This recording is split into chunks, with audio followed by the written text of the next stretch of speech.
Buenas tardes, ¿cómo están? Bienvenidos a la charla del día de hoy. Mi nombre es Mariana Torres y junto con mis compañeras Mariana Calderón y María Camila Rodríguez vamos a hablar sobre mucopolisacaridosis.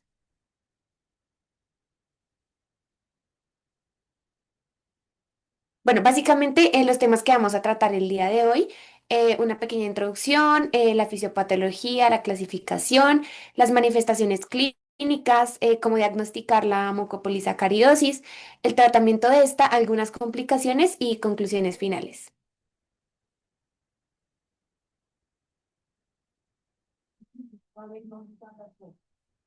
Bueno, vamos a empezar definiendo qué es la mucopolisacaridosis. Entonces, la mucopolisacaridosis son un grupo de errores congénitos del metabolismo causados por una deficiencia de las enzimas lisosomales que son necesarias para degradar moléculas llamadas glicosaminoglucanos, que pues en abreviaturas se denominan GAG.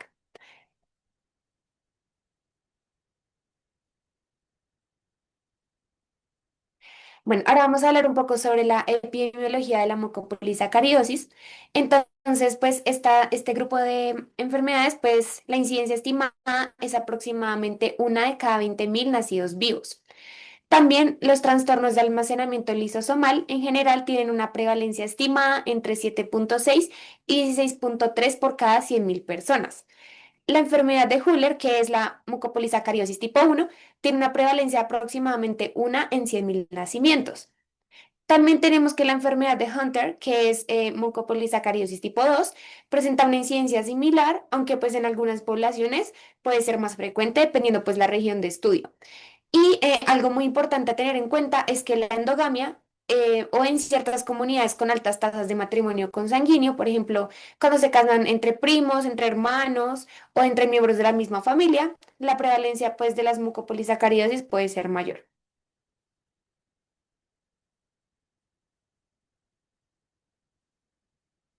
Ahora bien, ¿por qué es importante tratar este tema en endocrinología?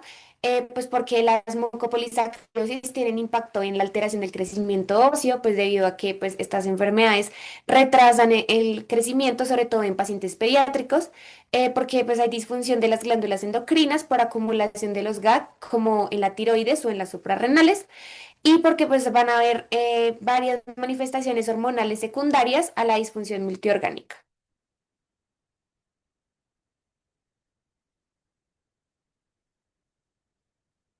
Bueno, a continuación vamos a hablar sobre la fisiopatología de la mucopolisacaridosis.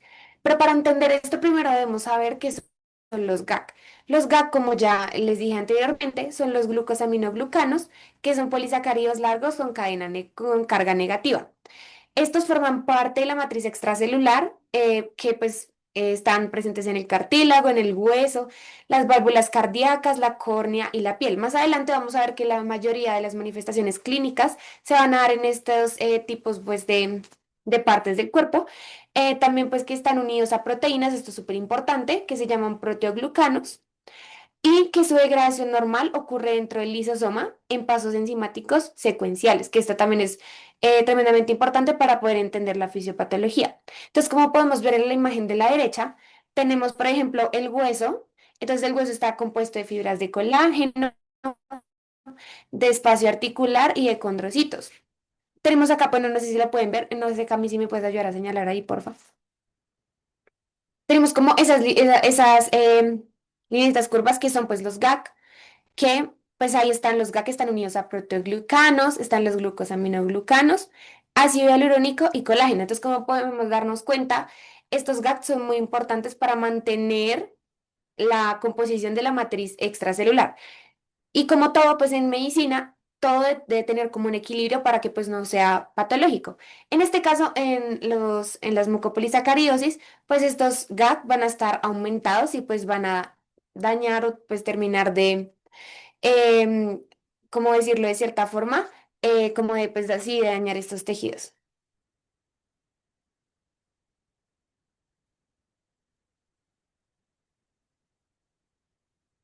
Bueno, también vamos a hablar, pues, qué tipos de GAG existen en el cuerpo. Entonces tenemos varios tipos, como el heparansulfato, que pues predomina en el sistema nervioso central, Y las enzimas específicas que lo degradan son las sulfatasas y las glucosidasas. Y pues la relevancia clínica del heparansulfato es que pues este genera daño neurológico. Más adelante vamos a hablar un poco sobre por qué es importante conocer estas enzimas, debido a que pues estas enzimas son las que van a estar mutadas en las mucopolisacaridosis, que es la que nos va a generar pues todo lo que es la patología en sí. También tenemos el dermatansulfato, que está presente en el tejido conectivo y en las válvulas. Las enzimas que los degradan son la alfa-L hidronidasa, la hidronato 2 sulfatasa, y pues su relevancia clínica es que nos van a generar disostosis y valvulopatías. También tenemos el queratansulfato, que está presente en el cartílago y en la córnea. Las enzimas que degradan este queratán son la galactosaminasa 6 sulfatasa y su relevancia clínica es que genera displasia ósea y opacidad corneal. También tenemos el condriotinsulfato, que está presente en el hueso y en el cartílago. Las enzimas que lo degradan es la arilsulfatasa B y pues genera alteraciones articulares. Y por último tenemos el hialuronano, que pues está presente en la piel y en la sinovia de las articulaciones. La enzima que lo degrada es la hialuronidasa y su relevancia clínica pues es que estas como solamente está presente como en casos muy raros, como la mucopolisacaridosis tipo 9.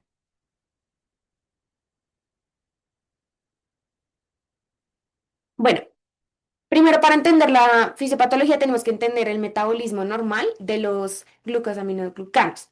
Entonces, primero los GAG van a ser sintetizados en el retículo endoplasmático rugoso.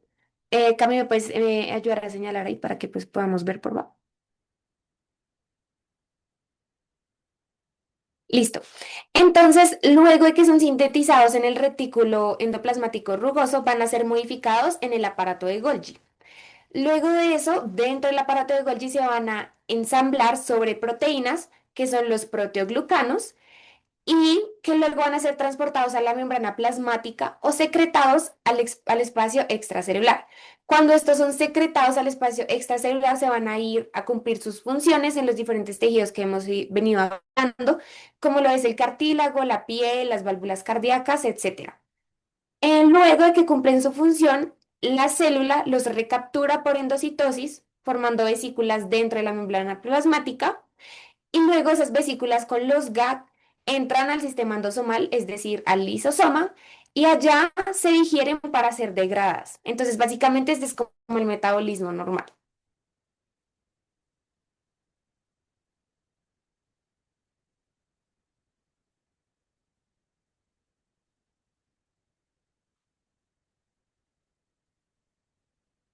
Bueno, entonces,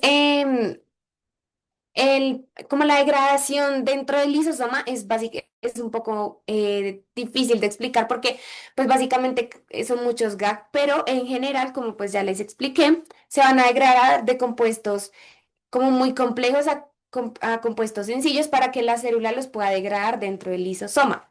Entonces, por ejemplo, vamos a ver el caso del heparansulfato.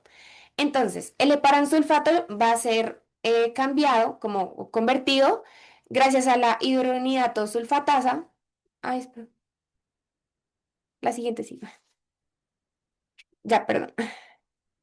Entonces, el heparansulfato va a ser convertido a una molécula más sencilla por la hidronidato sulfatasa, luego por otra enzima que se llama la hidronidasa, y así sucesivamente por varias enzimas, hasta que se convierta como en compuestos más sencillos, como lo podemos ver ahí al final de la imagen, como en N-aceglucosamino sulfatasa. Entonces, pues como también podemos ver acá en la imagen, cada tipo de mucopolisacaridosis tiene una deficiencia en una de las enzimas. Entonces, si yo tengo, por ejemplo, dañada la hidronidasa sulfatasa, pues no voy a poder convertir el heparansulfato y no lo voy a poder degradar en compuestos más sencillos dentro del lisosoma. Entonces, esto va a hacer que se empiecen a acumular dentro del lisosoma de las células. Entonces, como vamos a hablar más adelante, cada una de las, pues, de los tipos de mucopolisacaridosis tienen una mutación en diferentes enzimas. Entonces, de ahí viene pues la relevancia de este tipo de patologías. Sigue.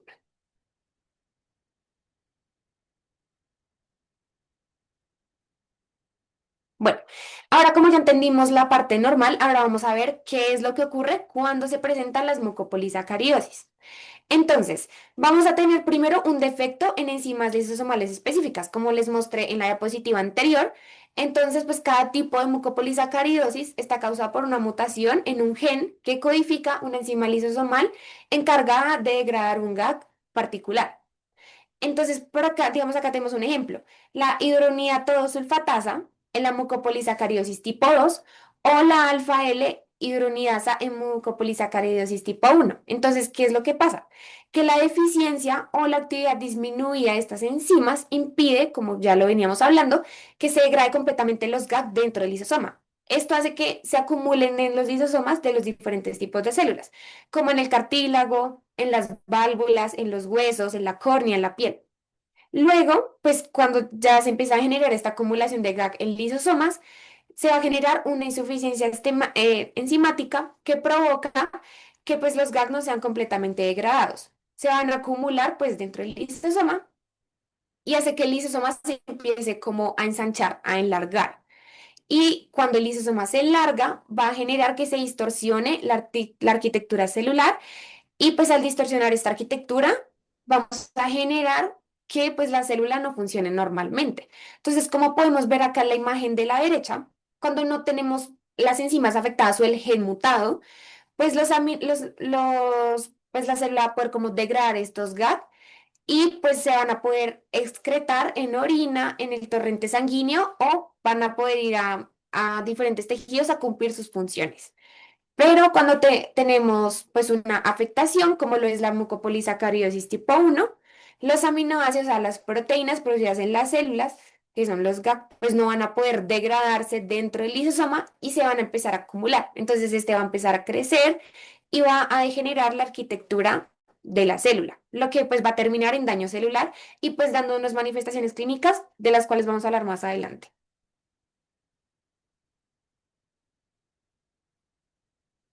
Dale a la siguiente. Bueno, también vamos, cuando ya pues se empieza a generar como este daño celular, pues van a presentar alteraciones celulares y tisulares. Entonces vamos a tener pues que la acumulación prolongada de estos GAG va a generar hipertrofia y desorganización estructural de las células. Luego vamos a tener que pues la distorsión en la función de estas células afecta a órganos y tejidos específicos, dependiendo del tipo de GAG que esté acumulado y pues a la distribución de las células que estén afectadas se van a presentar diferentes manifestaciones clínicas de las cuales vamos a hablar más adelante. También se va a afectar la matriz extracelular porque como ya vimos, los GAG son componentes esenciales de la matriz extracelular. Pero cuando estos se acumulan, pues se va a alterar la integridad de esta estructura y pues va a también a afectar la función del tejido conectivo, de los huesos, del cartílago, del corazón y pues entre otros órganos. Dale.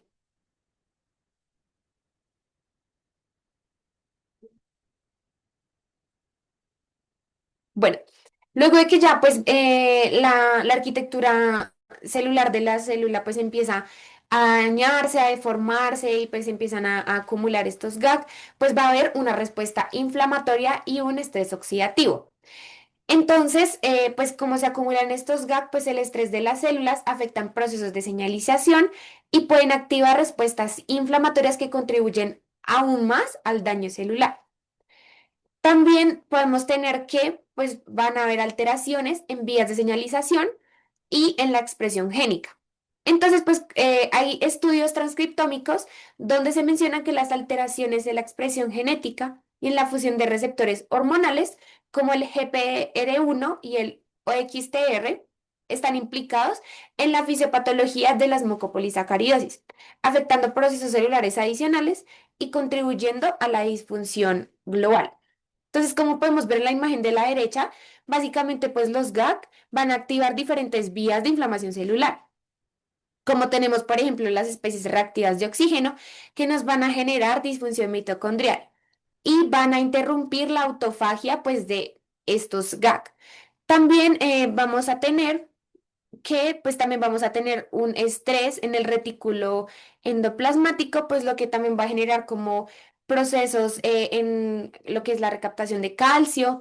También vamos a tener pues una función limitada en las enzimas lisosomales, lo que va a generar pues también que estos GAG se acumulen y pues también que pues la célula finalmente llegue a morir y pues se generen todos estos procesos de daño y de inflamación.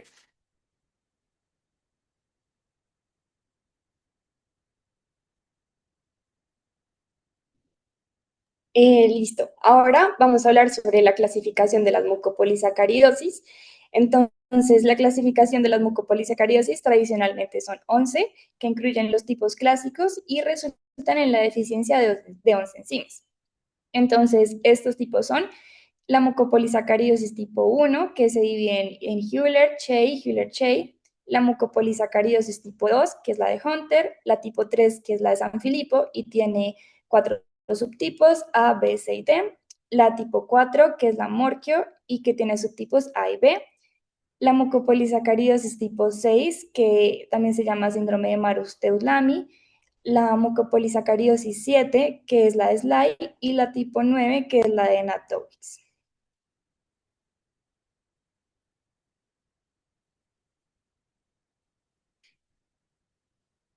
Si quieres, pasa a la siguiente pieza.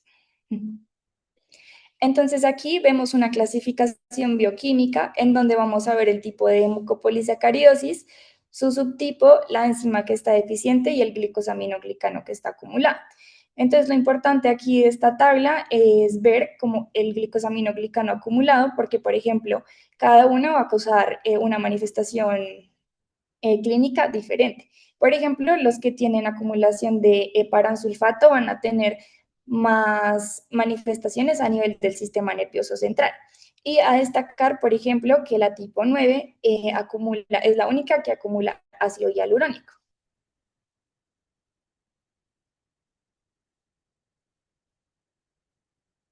Ahora hablando de la herencia, vamos a decir que la mayoría de las mucopolisacaridosis se heredan de forma autosómica recesiva, excepto la mucopolisacaridosis tipo 2 o la de Hunter, que es un trastorno recesivo ligado al cromosoma X. Esto quiere decir que en el resto de las mucopolisacaridosis se necesitan dos copias mutadas del gen, uno de la madre y uno del padre, para manifestar la enfermedad.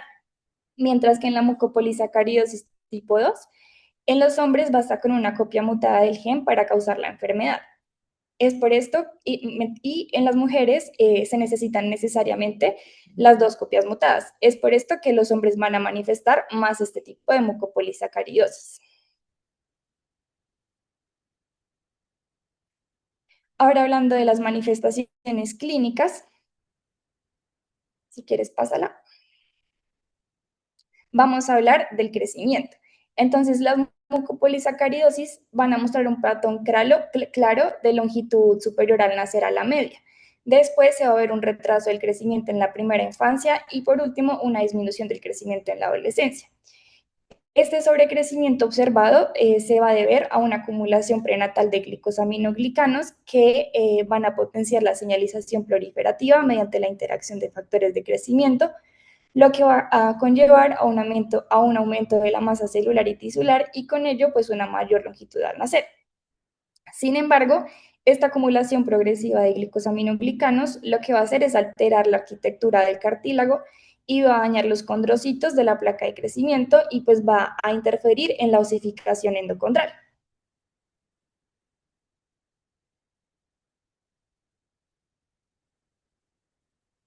Ahora vamos a ver las características esqueléticas que también se llaman disostosis múltiple en este tipo de enfermedad.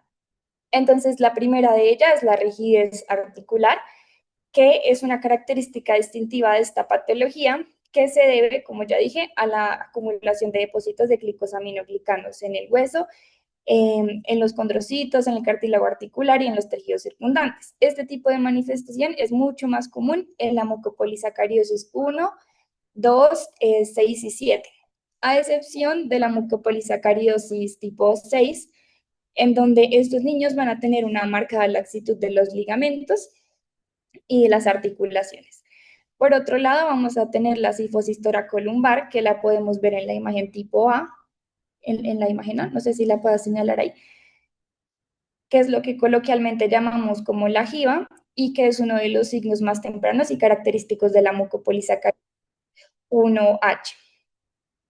También vamos a ver el síndrome del túnel carpiano, que se debe a una acumulación de glicosaminoglicanos en el perineuro y los tejidos blandos.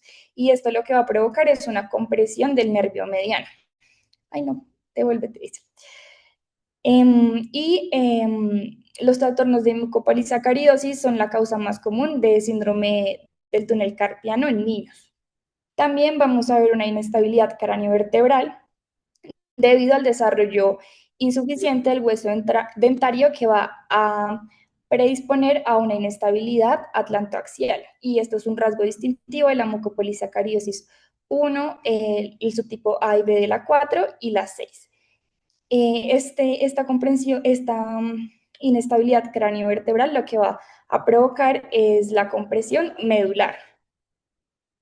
Por otro lado, tenemos otros tipos de anomalías, como vemos en las imágenes, vemos unos cuerpos vertebrales aplanados, vemos unas clavículas cortas, como en la radiografía B, vemos un cráneo grande, como en la C, y una silla turca en forma de J, y también va a haber displasia de cadera.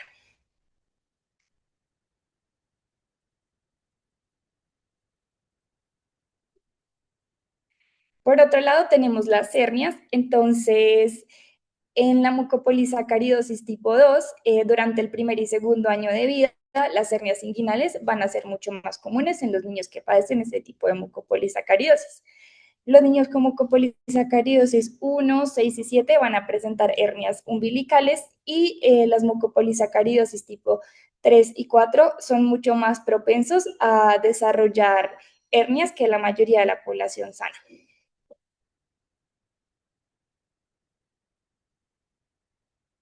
Ahora vamos a hablar de la hepatosplenomegalia, que se presentan prácticamente todos los tipos de mucopolisacaridosis, en donde va a haber un aumento del hígado y el vaso.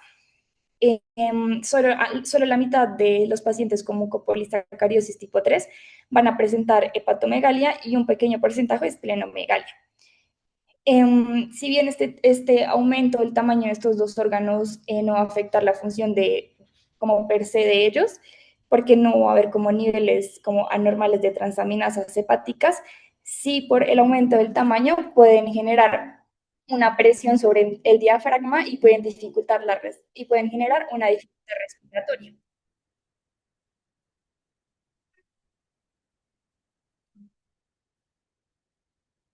Ahora vamos a hablar de las anomalías cardíacas. Entonces, estas se dan en todos los subtipos de mucopolisacaridosis y los más comunes van a ser los defectos valvulares y la hipertrofia cardíaca.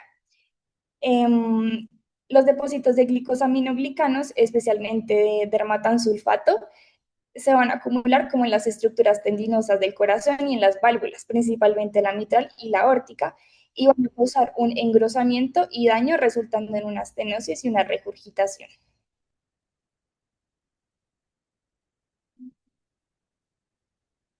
Ahora vamos a hablar de las manifestaciones otorrinolaringológicas y respiratorias. Entonces, estas manifestaciones son muy comunes en las etapas tempranas de mucopolisacaridosis 1, 2 y 6. Entonces, la primera va a ser una obstrucción de la vía aérea superior por una hipertrofia adenomigdalina, que es un agrandamiento de la adenoides y las amígdalas. Va a haber macroglosia, que es una lengua grande, y van a haber anomalías mandibulares que van a conducir a una obstrucción progresiva y apnea obstructiva del sueño. Por otro lado, vamos a tener una pérdida auditiva mixta, que es un hallazgo que es casi universal en todas las mucopolisacaridosis y se debe a una combinación de hipoacusia conductiva, que es causada por una otitis media crónica con efusión y deformidades craneales. Y también puede ser neurosensorial por degradación del órgano de Corti y acumulación de glicosaminoglicanos.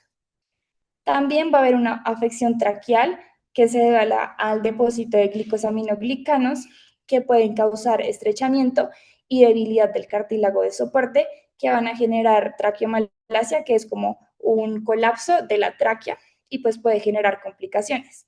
Por otro lado, las deformidades en la pared torácica, como el pectus carinatum y la cifoscoliosis que ya mostramos ahorita, van a limitar como la expansión pulmonar y van a producir una alteración que se va a ver manifestada como una reducción del volumen pulmonar.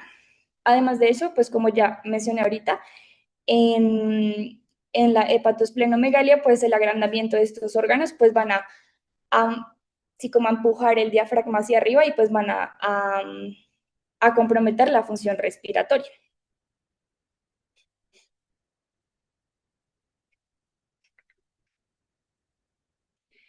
En cuanto a las manifestaciones en el sistema nervioso central, vamos a ver que va a haber hiperactividad, oralidad excesiva, falta de miedo al peligro, falta de respuesta a la disciplina y conductas excesivas. Este tipo de manifestación es común en la mucopolisacaridosis 2 y 3. Va a haber dificultad para conciliar el sueño, van a ser niños que se despiertan en la noche, va a haber insomnio, los niños se suelen despertar temprano en la mañana y van a dormir durante el día. Y esto es común en la mucopolisacaridosis 2 y 3. Van a haber crisis epilépticas que son tónico-clónicas y son comunes en la 2 y en la 3 también. Va a haber una atrofia cerebral que se va a manifestar como un agrandamiento del sistema ventricular y espacios subaracnoideos.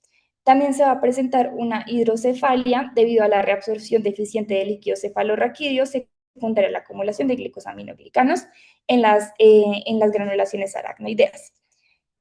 Estas afectaciones en el sistema nervioso central, como lo mencioné ahorita al inicio, se deben a niveles anormales de paransulfato, que van a ser los responsables de la regulación de la diferenciación neuronal, del crecimiento y la neurotransmisión. Además de esto, cuando este tipo de glicosaminoglicano se almacena, va a afectar los receptores tipo TOL de la microglía y va a generar neuroinflamación.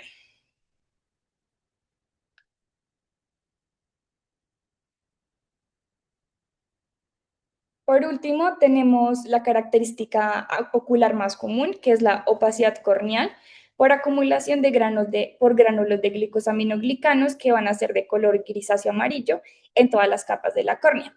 Y los que presentan como la característica más grave van a ser la mucopolisacariosis 1 y 6.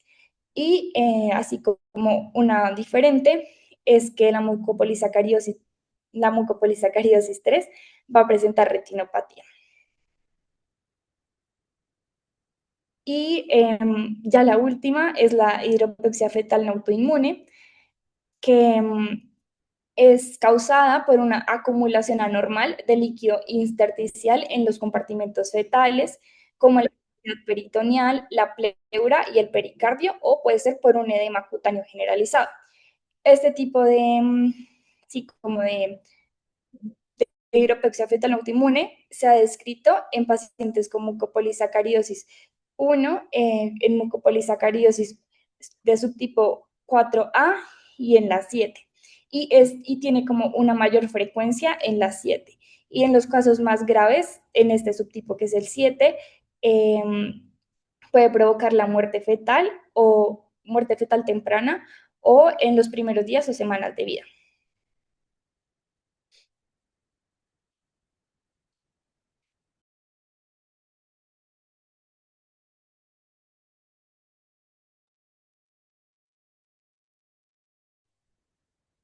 Listo, chicos. Ahora les vamos a hablar del diagnóstico, el tratamiento y algunas conclusiones sobre esta enfermedad. Primero tenemos los diagnósticos bioquímicos y en primer lugar pues tenemos a las pruebas de detección no específica para la excreción de glucosaminoglicanos o GAC en la orina. Este tipo de pruebas pueden ser cualitativas o cuantitativas. En la cualitativa, la prueba más utilizada es el test de Berry Spot con azul de toluidina. Esta prueba pues es muy simple y consiste en que se coloca una gota de orina del paciente en un papel absorbente y se le añade el azul de toluidina, que es un colorante que se une a los GAG. Si hay una concentración alta de glucosaminoglicanos, estos reaccionan con el colorante y forman una mancha púrpura intensa, como la que vemos acá en la imagen de la derecha. Si no hay glucosaminoglicanos elevados, pues la mancha se queda azul, como vemos acá en el resultado negativo. Es importante mencionar que los resultados de esta prueba solo nos permiten identificar a los individuos con mayor excreción de glucosaminoglicanos, pero no se puede determinar la cantidad ni el tipo de compuestos excretados. Luego tenemos a las pruebas cuantitativas, donde está la prueba con cloruro de cetilpiridino o CPC y la prueba con azul de dimetilmetileno. La CPC consiste en que se mezcla una muestra de orina con una solución de cloruro de cetilpiridino. Si la orina contiene GAGs elevados, estos se unen al CPC y forman un precipitado visible. Usualmente se compara con un control normal para una mejor interpretación de la prueba. Y similar a los análisis cualitativos, pues los resultados de los análisis cuantitativos nos permiten medir solo la magnitud de la excreción. Estas pruebas también pueden utilizarse para el seguimiento del progreso del tratamiento.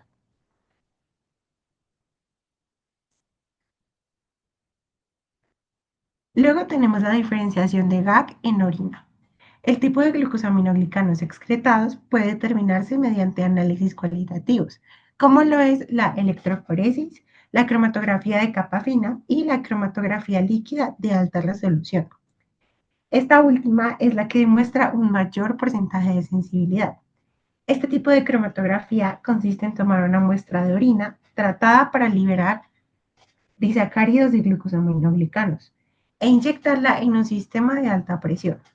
Similar a la PCR que pues todos conocemos, hay una bomba que impulsa un solvente, que se considera la fase móvil, a través de una columna estrecha llena de material absorbente, que se considera la fase estacionaria.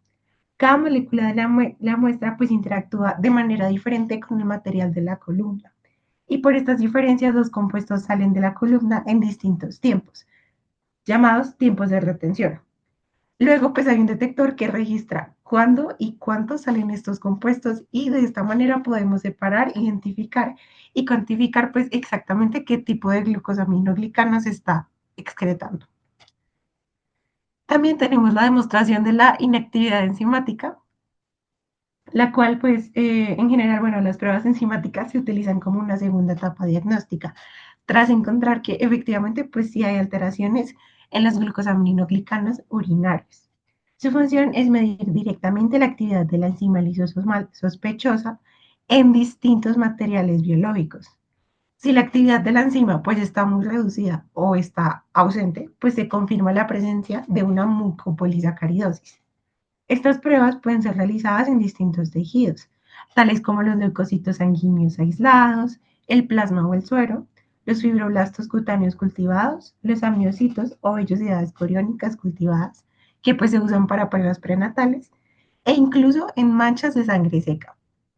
Usualmente estas pruebas consisten en el uso de sustratos artificiales reconocidos por las enzimas lisosomales que al degradarse producen color o fluorescencia. Si se detecta una baja señal de fluorescencia en la muestra, pues sabemos que hay una actividad de la enzima muy bajita. En el caso de los sustratos artificiales, pues es importante considerar que el fenómeno de la pseudodeficiencia de la actividad enzimática puede estar presente. Este se manifiesta en portadores de variantes polimórficas, en genes que codifican proteínas de enzimas lisosomales. Es decir, o sea, puede ser que sí haya una actividad enzimática, pero por culpa de estas variaciones genéticas que podría tener la persona, pues la actividad no va a ser detectada por la prueba, por lo que nos va a dar un falso positivo. Ahora, por último, tenemos la identificación de variantes patogénicas en genes específicos. La deficiencia completa, pues de una actividad enzimática o pues una actividad muy baja, se considera como el diagnóstico definitivo para mucopolisacaridosis. Esto pues suele confirmarse mediante análisis de ADN.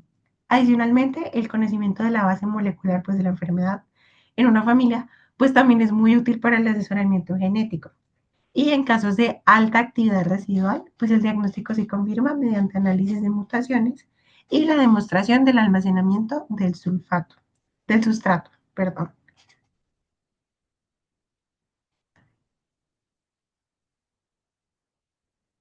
Ahora pasamos a los diagnósticos moleculares.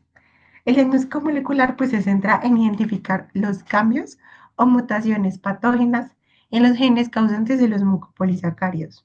La estrategia diagnóstica pues puede incluir pruebas dirigidas de variantes, secuenciación de genes completos, usualmente pues mediante secuenciación de Sanger, o pruebas diferenciales con un panel multigénico o análisis de exoma centrado en el fenotipo, que se hacen pues mediante métodos NGS.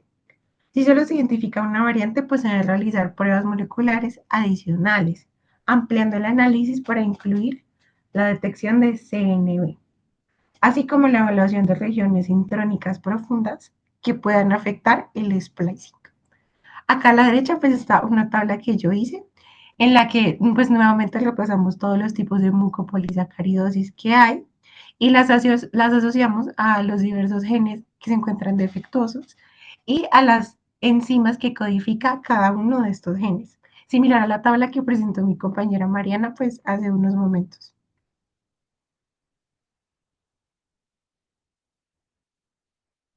Ok, ahora pues está el tratamiento. El primero es la trasplantación de células madre hematopoyéticas, que consiste en trasplantar células madre hematopoyéticas sanas, es decir, de un donante sano, que sí produzcan la enzima lisosomal que le falta al paciente, permitiendo así la corrección cruzada en los tejidos del paciente. Este procedimiento pues es bastante similar al que se realiza en el cáncer, como se ve pues en la imagen que está acá. El siguiente tipo de tratamiento es la terapia de reemplazo enzimático, que consiste en administrar por vía intravenosa la enzima recombinante como tal, que esté activada para que el paciente, para que pueda afectar en el cuerpo del paciente. Y la siguiente, pues es una terapia combinada entre estos dos tratamientos que les acabo de mencionar, es decir, un trasplante de células madre hematopoyéticas más la terapia de reemplazo enzimático que se usa para aumentar la eficacia sobre síntomas sistémicos y neurológicos.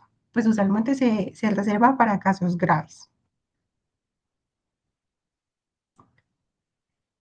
También tenemos la terapia de reducción del sustrato, que busca reducir la síntesis de GAC para compensar el defecto en su degradación. El objetivo pues es que se restablezca este equilibrio entre producción y eliminación y evitar que los GAC se acaben acumulando pues en los lisosomas de las células. Y por último, pues ya tenemos la terapia génica, que es el único tratamiento que podría llegar a ser un tratamiento definitivo. Y consiste en introducir un gen funcional en las células del paciente para restaurar la producción de enzima lisosomal, pues claramente de acuerdo al tipo de mucopolisacaridosis que presente la persona.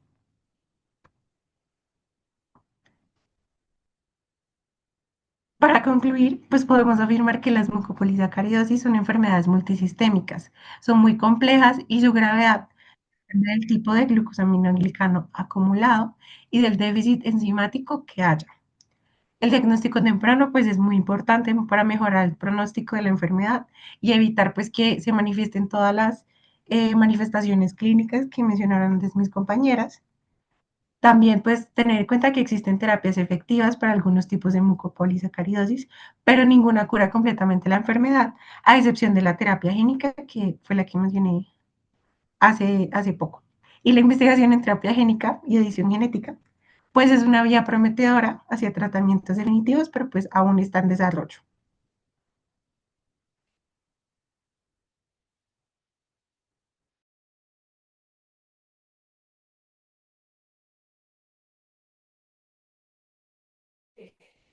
Si tienen alguna duda o quieren dar su opinión, pueden abrir el micrófono o escribir por el chat.